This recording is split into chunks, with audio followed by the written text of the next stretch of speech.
You ever noticed how today's world calls almost everything normal? We laugh about it, excuse it, rename it. But what if the things we call normal, God still calls sin?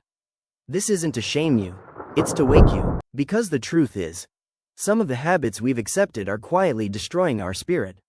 So listen carefully. Here are 10 things the world calls normal, but God still calls sin. Stay till the end and you'll be motivated to be holy and mindful of these things. Let's start with gossip. We say, I'm just sharing my opinion, or, I'm only telling the truth. But Proverbs chapter 16 verse 28 says, a gossip stirs conflict and separates close friends. Before you repeat that story, ask, does it repair or destroy? If it wounds, keep it silent. Protect relationships the way God protects your soul. Then there is white lies. They sound small, harmless even. We say we're protecting someone's feelings. But Revelation chapter 21 verse 8 says all liars will face judgment. Truth spoken with grace heals. Deception disguised as kindness destroys. Choose truth wrapped in love, not comfort wrapped in deceit. Third one is pride. We call it confidence. But James chapter 4 verse 6 says, God resists the proud but gives grace to the humble. Pride isolates and blinds you. Humility multiplies wisdom and invites grace.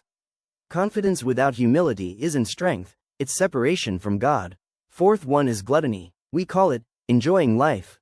Philippians chapter 3 verse 19 says, their God is their stomach. When pleasure becomes priority, worship turns into indulgence. Food is a gift, not a master.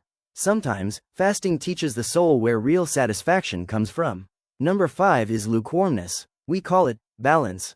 But Revelation chapter 3 verse 16 says, because you are lukewarm, I will spit you out. A little of the world and a little of God doesn't make peace, it makes poison. Choose your side, let your faith burn, not blend. Number 6 is idleness. We call it rest. But Proverbs chapter 6 verses 10 to 11 warns that a little sleep, a little folding of the hands, brings poverty. Rest is holy. Laziness is a thief. Discipline is how you respect the purpose God gave you. The 7th is lustful glances. We call it harmless. But Jesus said in Matthew chapter 5 verse 28, anyone who looks with lust has already committed adultery in his heart.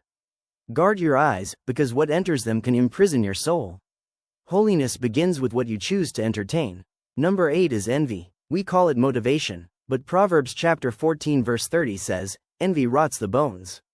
It steals joy, poisons your spirit, and blinds you to your own blessings.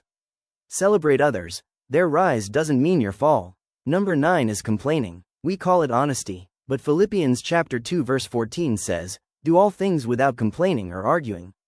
A complaining heart focuses on lack, not grace.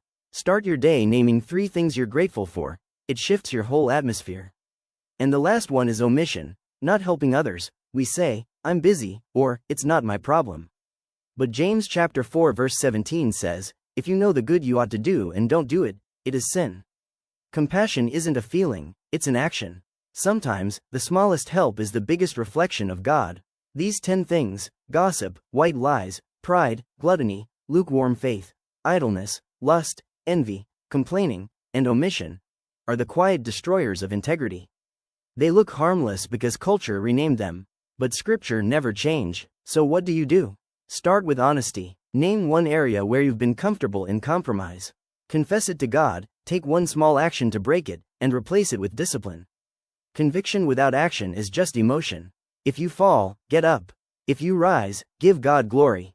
Because holiness isn't a one-time win, it's a daily walk. Remember, what we call normal, God might still call sin. Let that truth wake you, change you, and bring you back to Him.